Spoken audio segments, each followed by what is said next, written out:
Shalom. Mon esprit t'a vu au poète noir.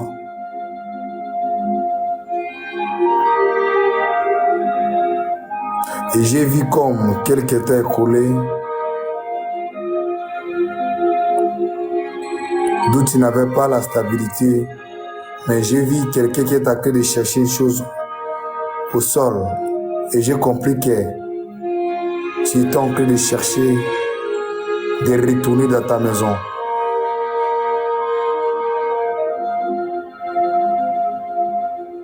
Tu es en train de chercher de retourner dans ta maison, ça veut dire de ton ancienne église. Tu es en train de chercher de retourner dans ton ancienne église.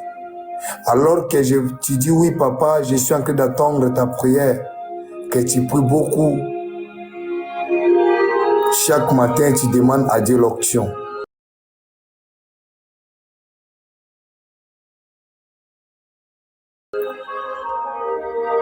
Tu demandes à Dieu que tu es maintenant disponible, qu'il ouvre la grâce qui est à toi. Parce qu'il y a plusieurs personnes qui t'ont parlé que tu as l'appel. Mais depuis là, tu ne vois pas de manifestations. Tu pries, tu te concentres, mais tu ne vois rien. Alors que tu désires l'onction. Alors avant que je dépose l'onction sur toi, je vais te parler de ce qui est l'onction. L'onction, c'est la main invisible de Dieu, derrière ta main visible.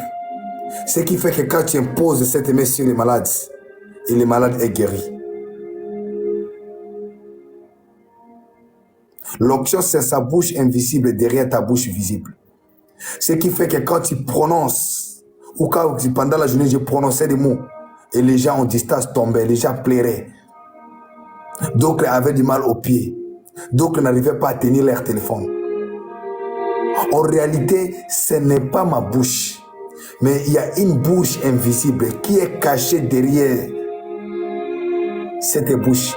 On fait que quand je prononce des choses, et des choses arrivent. Shalom, maman Pauline. On fait que quand je dis que tes yeux s'ouvrent et que tes yeux s'ouvrent aussi. L'onction n'est pas une chose.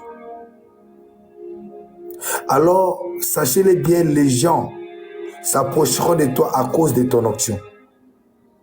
Mais ces gens-là vont s'attacher à toi à cause de ton caractère, comportement. Donc, quand tu désires l'onction, il faut soigner aussi ton comportement. Par exemple, vous me suivez parce que vous voyez l'onction de Dieu en moi. Mais lorsque vous m'écrivez pour vous, lorsqu'on parle avec vous, je ne vous réponds pas bien. Que je suis orgueilleux, je me méfie de vous. Quelle que soit la grandeur de mon onction, vous allez me fuir. Pourquoi? Parce que je n'ai pas un bon comportement, je ne sais pas savoir vivre. Tu comprendras que l'onction, sans le comportement, c'est comme une voiture sans frein. Je vais te donner l'onction tout de suite là. Et tu vas comprendre, tu ne vas pas comprendre ce qui va se passer. Parce que j'ai vu comment tu es en train de demander à Dieu. J'ai vu comment tu es assoiffé de Dieu. Malgré les moments trop difficiles que tu traverses. Parce que je voyais même, d'après si tu manquais même les téléphones. Mais j'entends, je suis en train d'attendre tes prières. Comment tu demandes à Dieu l'onction, l'onction. Aide-moi avec ton onction. Je vais te servir. Aide-moi avec ton onction. Sachez-le bien, toi et moi, nous ne sommes que des gérants de l'onction. Shalom ma fille. Si on ne gère pas l'onction, les propriétés de l'onction vont récupérer. Qu'est-ce que je veux dire par là? Quand tu as l'onction, tu as pris ton onction, tu as pris ça et tu t'es donné aux femmes. Les propriétaires vont dire, oh Gérard, tu ne gères pas bien. Il va enlever cette onction. Il va enlever cette onction. Pourquoi? Parce qu'il t'a confié, mais toi tu ne gères pas bien. Donc sachez-le bien, toi et moi, nous ne sommes que les gérants de l'onction. Alors, qu'on gère bien notre onction. Parce que lorsqu'on va bien la gérer, ça doit se multiplier. L'onction, c'est une personne. L'onction peut te faire entrer dans la maison royale. Mais un mentor ou un père va te faire asseoir près du roi. Ça veut dire que quand tu entres dans la maison royale, ça ne veut pas dire forcément que tu as vu les rois. Mais un mentor, un père, quelqu'un qui voit loin de toi, il va t'orienter d'où tu peux faire ou aller pour voir le roi. Donc, gère bien ton onction. Parce que beaucoup n'avaient pas pu gérer leur onction. Et aujourd'hui, Dieu les a ravis. Voilà pourquoi il y a beaucoup de gens que je prophétise ici. Et je lui dis, la grâce que tu as, c'était ton père qui avait ça. Mais tellement ton père était devenu polygamie, c'est de là que Dieu avait enlevé cette race. Donc si tu ne gères pas bien ton onction, Dieu peut l'enlever et il donne à l'un de tes enfants. Et ça arrive aussi chez les mamans. Dieu peut donner à une maman l'onction de chanter. Mais la maman est fière pour chanter à l'église, elle ne chante pas toujours à la maison. Et Dieu peut enlever cette onction de chanter et il donne à l'une de tes filles. Tu comprendras que tu essaies encore de chanter, tu n'as pas une belle voix. Pourquoi? Parce que le propriétaire t'a confié, mais tu n'as pas bien géré.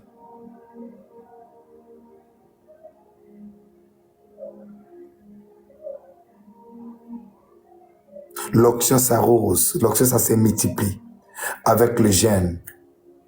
Jeûne, jeûne, jeûne. Ce que les gens ne comprennent pas dans des jeûnes, c'est quoi, mes amis? Quand tu es en train de jeûner, tu es en train de te priver des choses physiques. Je me prive de ces jeux physiques que je vois à cause de ces dieux que je ne vois pas. Je me prive de nourriture physique que je vois à cause des mariages que je ne vois pas. Donc, quand tu jeûnes, tu as déjà mis la foi. Quand tu jeûnes, tu as privé ta chair et tu es en train de nourrir l'esprit. Alors que la Bible parle qu'en réalité dans l'homme, c'est l'esprit. Donc l'onction se multiplie avec des jeûnes et prières. Dieu cherche les jeûneurs. Tout grand homme que tu es en train de voir, ils ont jeûné. Tout grand homme, même dans la Bible, ils ont jeûné. Quand tu désires l'onction, il faut que tu sois un jeûneur. Tu peux jeûner en buvant seulement du thé. Tu peux jeûner avec de l'eau. Tu peux jeûner sec. Mais sachez-le bien, l'onction, on l'arrose avec des jeûnes aussi.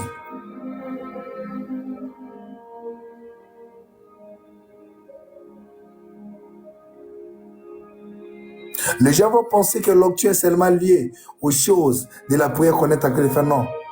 L'onction est aussi liée. Il y a ceux-là qui peuvent recevoir l'onction des politiques, qui doivent devenir des députés.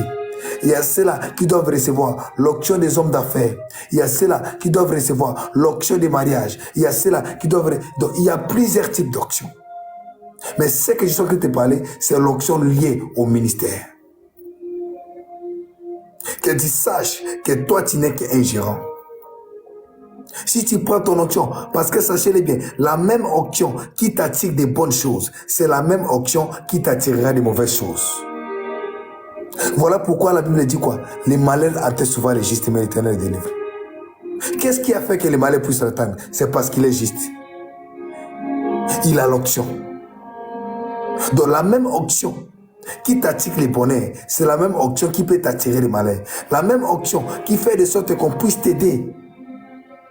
Que si vous partez dans un travail comme ça, on choisit seulement toi. C'est la même onction qui peut faire d'envoyer un mineur de 16 ans. On fait que tu couches avec lui, on t'arrête par viol.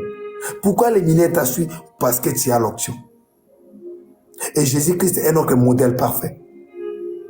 Il a souffert à cause de son onction. Donc détrompe-toi que l'onction que tu dois recevoir, ça doit t'apporter que des bonnes choses, non. Ça peut t'attirer des fleurs, tu seras dans la joie. Et parfois, ça doit aussi t'attirer des malheurs à cause de ton onction. Voilà pourquoi tu vas demander, c'est qu'est-ce que j'ai fait pour mériter ça? Qu'est-ce que j'ai fait pour mériter ça? C'est ton onction qui attire ces choses. C'est parfois ton onction qui attire les déceptions. Donc l'onction n'attire pas que des bonnes choses, mais aussi des mauvaises choses.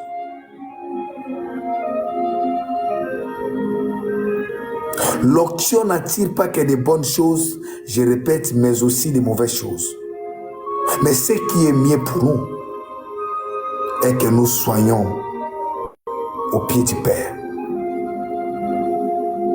et qui n'enlève pas cette onction-là en nous. Je suis un distributeur. Je l'ai reçu gratuite.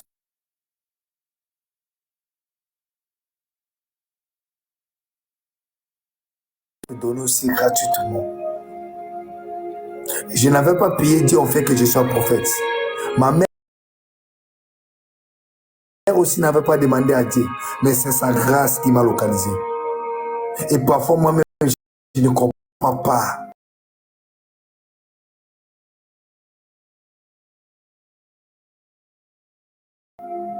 Donc les choses que je fais parfois, j'ai des chairs d'épaule. Ma première fois de prier sur les gens, je les ai dit, l'huile va sortir dans vos mains, physique.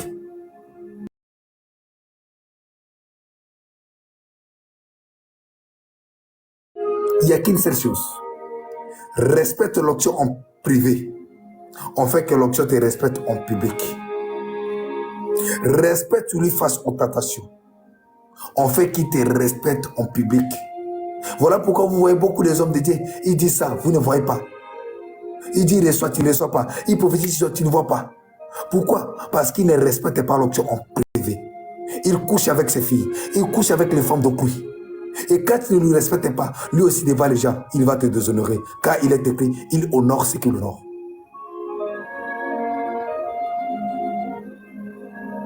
L'onction que tu cherches, ça doit t'attirer des fleurs.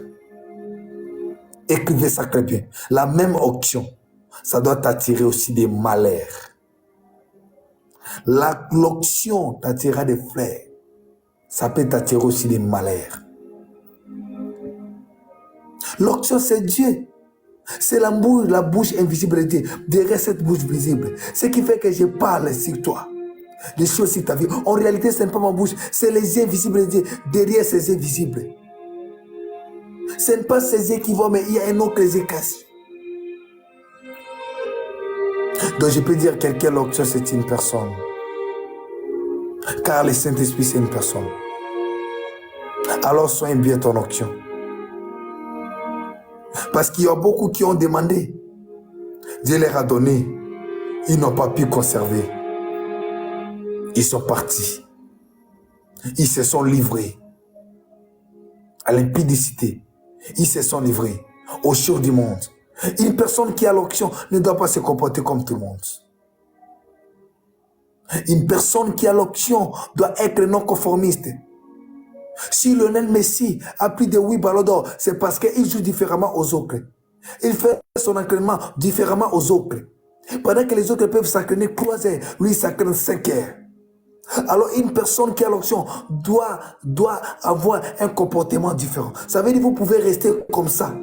L'onction lui attire. Il entre dans la chambre, il commence à prier. Vous pouvez être là, vous êtes en train de sourire. Mais l'onction lui dit, ne mange pas aujourd'hui. C'est ça un homme de l'esprit. L'onction lui dit, va, moi il m'est arrivé des époques où je faisais des prières au-dessous de mon lit. L'onction me dit, entre dessous de ton lit, prie. J'ai pris jusqu'à ce que mon dos commence à faire mal. Quand j'essaie de monter, oh, ça pique. L'onction me dit, ne sors pas, reste là, je vais te parler. J'ai des vidéos ou des photos même de ce que je vous parle. Quand je sortais, parfois je me filmais. C'est depuis les années 2020. C'est ça l'onction. Il m'est déjà arrivé, tout l'onction me dit, il plaît, sors là-bas, à genoux, donc commence à m'invoquer. Sous la pluie, et je sors.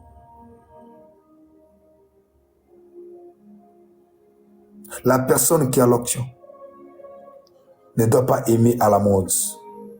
Et c'est une chose très importante que je vais dire aux enfants de Dieu. Parce que beaucoup ne comprennent pas cette chose. La personne qui a l'onction ne doit pas vivre à la mode. Ne doit pas aimer le monde parce que la Bible dit, si tu es ami du monde, tu es ennemi de Dieu. Le diable est en train de faire des propagandes. Si toi, enfant de Dieu qui m'écoute, tu es là, tu vas sortir. Les diables est en train de faire des propagandes, de faire porter les filles des vêtements, de laisser les ventres, de laisser leur dos. Ce sont des propagandes diaboliques. L'esprit de séduction, parabashi. Et même les affaires de Dieu tombent là. Même les affaires de Dieu avec ces choses. Même les affaires de Dieu portent des habits. Ils laissent les poitrines, ils laissent leur dos, ils laissent les cuisses. Ce sont les propagandes du monde des ténèbres. Ils sont en train de faire pour récolter. Ton corps, c'est l'étape du Saint-Esprit. Ce n'est pas un corps à exposer. Ce n'est pas un corps à vendre. Avec $10, $20, c'est quand tu auras. Ton corps vaut mieux que ça. Sortez dans des propagandes diaboliques. Dont le diable est en train de faire, d'amener des choses à la mode. Tel habillement, vous devez faire ça.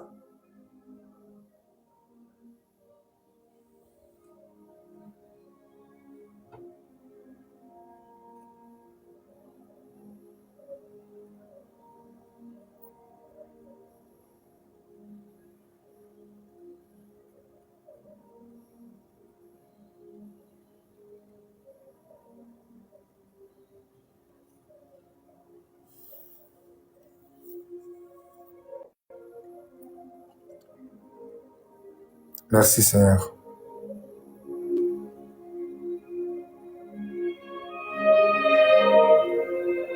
Je crois qu'il y a quelqu'un maintenant qui comprendra cette parole.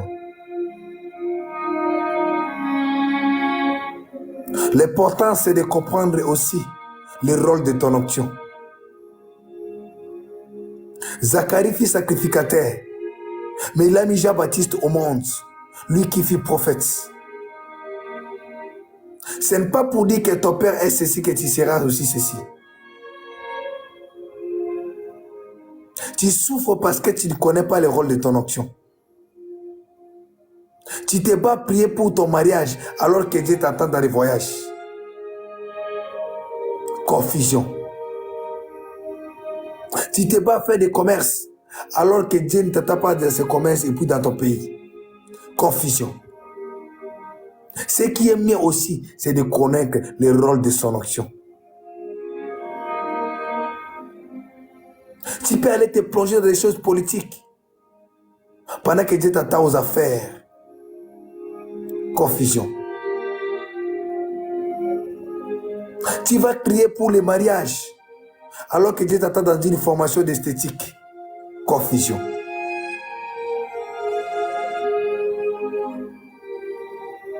Tu es en train de chercher comment construire une entreprise alors que d'où tu veux construire l'entreprise, ce n'est pas le pays que Dieu a géré pour ton association. Confusion.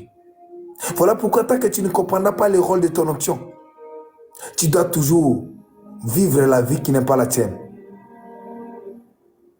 Cherche à connaître le rôle de ton onction. Est-ce que mon onction est que je sois réellement infirmière?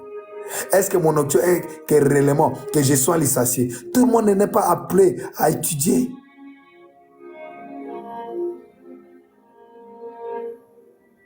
Chacun sa vie, chacun son air, chacun sa destinée et à chacun son temps. Cherche à connaître le rôle de ton onction. Est-ce que ce que tu fais, ce que tu dis, c'est ce que Dieu entend de toi?